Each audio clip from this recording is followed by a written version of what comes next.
Imagine-toi en tant qu'architecte construisant une structure majestueuse. Les fondations, les briques, le mortier, tout doit être de la meilleure qualité pour assurer la stabilité et la longévité de ton chef-d'œuvre. Ce chef-d'œuvre, c'est ton corps. Chaque jour, tu le façonnes, tu le renforces, tu le répares. Les protéines sont tes outils et parmi elles, il y a une star souvent oubliée, le collagène.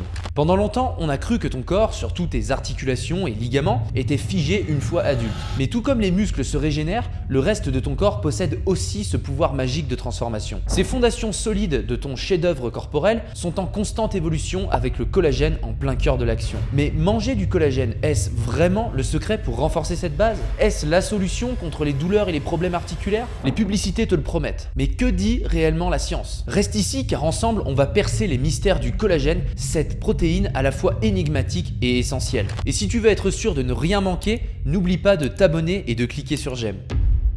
Tes muscles, tes tendons, tes articulations, tes ligaments et même tes os se renouvellent chaque jour. Une partie de ces tissus se dégrade alors qu'une autre est remplacée par du tissu tout neuf. Chaque jour, tes muscles se renouvellent de 1 à 2%. L'entraînement en résistance, ou plutôt la musculation et l'apport nutritionnel en protéines alimentaires, sont les deux principaux déclencheurs de l'hypertrophie musculaire. Consommer des sources de protéines de haute qualité, riches en leucine et en arginine, stimule la synthèse de nouvelles protéines musculaires. Pendant longtemps, on a cru que les tendons, les ligaments, les articulations ou même les os ne pouvaient pas se remodeler. Ces tissus sont riches en collagène, une protéine qui représente un quart de la composition de tout ton corps. Le collagène est comme l'échafaudage sur lequel se reposent les tissus mous et sur lequel tes muscles tirent. Il existe près d'une trentaine de types de collagène différents, mais 90% du collagène correspond au collagène de type 1. Pour rappel, une protéine est une séquence d'acides aminés. Les acides aminés qui constituent le collagène sont la glycine, la proline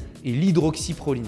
C'est important de le savoir et on va y revenir. Le collagène se présente sous forme d'une triple hélice qui forme une fibrille de collagène. Les paquets de fibrilles de collagène forment à leur tour les fibres de collagène qui constituent nos tendons, articulations, ligaments, etc.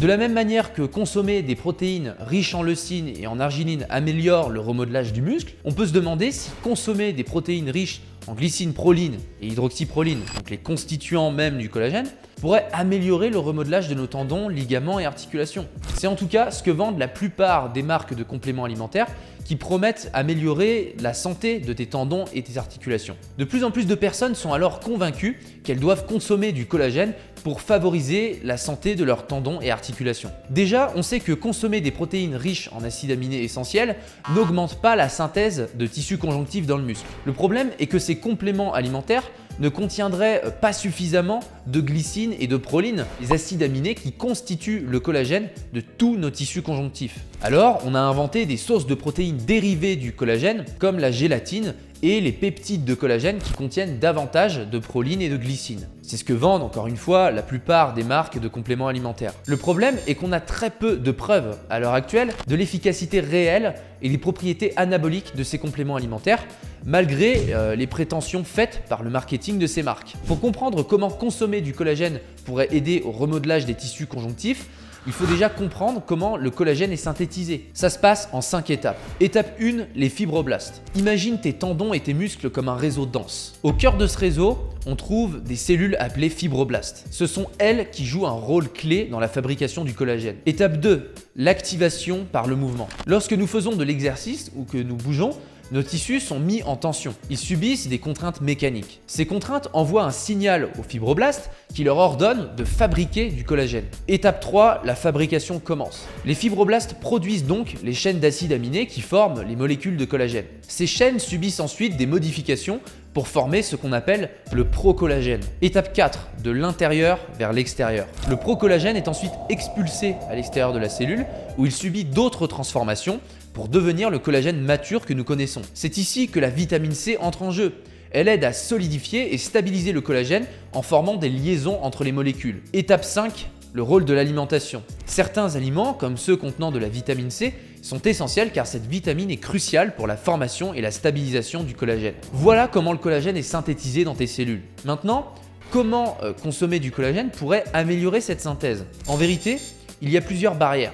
On sait que le collagène natif est très difficilement absorbable car les enzymes qui dégradent le collagène n'arrivent pas à le casser en peptides plus petits. Seulement 10% du collagène ingéré se retrouve dans ton sang. On perd déjà alors 90% du potentiel. C'est pour ça que les industriels procèdent à une hydrolyse du collagène pour casser les liaisons et le rendre plus facilement digestible. C'est d'ailleurs pour ça qu'on vend ce qu'on appelle des peptides de collagène ou des hydrolysats de collagène. Le collagène doit déjà être transporté jusqu'à tes tissus si on veut pouvoir l'utiliser pour améliorer la synthèse de nouveaux collagènes. Le truc, c'est que tu ne pourras jamais avoir 100% du collagène ingéré qui sera transporté jusque dans tes tissus. Aujourd'hui, il n'y a qu'une seule étude qui a évalué l'impact du collagène alimentaire sur la synthèse de collagène chez l'homme. Oikawa et ses collaborateurs ont montré que la supplémentation en peptides de collagène n'augmentait pas les taux de synthèse de collagène intramusculaire, que ce soit pendant 3 jours de repos ou dans les 3 jours à l'issue d'une séance de musculation. Par contre, il a été montré que consommer du collagène pour des personnes qui souffrent d'une tendinopathie d'Achille améliorait la vascularisation du tendon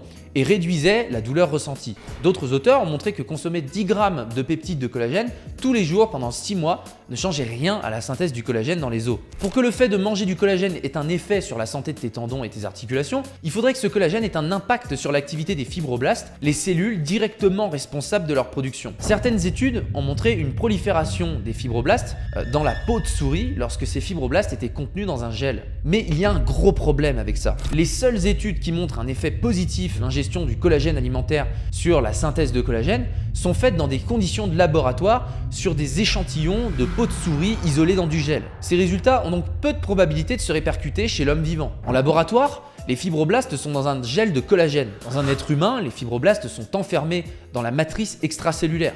Dans ton corps, les fibroblastes sont idéalement placés pour répondre à des signaux mécaniques et métaboliques. En laboratoire, les fibroblastes ne font face à aucune contrainte mécanique. Ce n'est donc clairement pas comparable. On entend aussi beaucoup que la vitamine C jouerait un rôle dans la synthèse du collagène. La vitamine C, c'est ce qu'on appelle aussi l'acide ascorbique. Et tu le vois sur ce schéma qui explique le processus de synthèse du collagène, que l'acide ascorbique aide l'enzyme appelée lysyloxydase à former des liaisons entre les molécules de collagène. En fait, la vitamine C intervient en fin de processus de synthèse du collagène. Elle ne stimule donc pas les fibroblastes qui produisent le collagène. À l'heure actuelle, on n'a donc aucune preuve suffisamment solide pour montrer que consommer du collagène aide au remodelage dans tes tissus conjonctifs. Tu dois retenir que ce qui stimule principalement tes fibroblastes, c'est la contrainte mécanique. Tu dois charger progressivement tes tendons et tes articulations pour maintenir ou améliorer leur santé. C'est là que tu vas trouver 99% du processus. C'est en explorant l'amplitude complète des articulations, en faisant des rotations articulaires contrôlées, que tu maintiens leur fonction. Le problème est que la majorité des personnes ne se sert pas vraiment de ces articulations et c'est la raison pour laquelle elles se dégradent avec le temps. Si ça t'intéresse de savoir comment améliorer la fonction articulaire facilement, je t'explique comment faire toutes les rotations articulaires contrôlées sur le lien en description. Tu ne devrais pas te reposer sur des suppléments alimentaires qui auront au mieux très peu de bénéfices sur ta fonction articulaire, tendineuse ou osseuse. Même si les preuves pour montrer l'efficacité du collagène sur la santé de tes tissus conjonctifs sont encore faibles, ça ne veut pas dire qu'il n'y a aucun effet. Seulement, ça te montre que beaucoup de marques ont des prétentions infondées pour te vendre leurs produits. C'est donc à toi de décider si oui ou non ça vaut le coup de dépenser de l'argent dedans quand la majorité des bénéfices peuvent être obtenus gratuitement. Ça reste un supplément alimentaire et il ne devrait pas être remplacé par l'essentiel. Au mieux, tu peux utiliser le collagène pour améliorer l'efficacité de ce que tu fais déjà pour tes articulations. N'oublie simplement pas que les effets sont minimes et qu'on peut largement s'en passer. Le but de cette vidéo est d'apporter un peu plus de compréhension et d'esprit critique. Je ne cherche pas à t'orienter sur le choix d'en prendre ou non. Tu fais ce que tu veux, mais j'espère au moins que cette vidéo t'aura aidé à mieux comprendre comment le collagène fonctionne. J'attends ton avis en commentaire.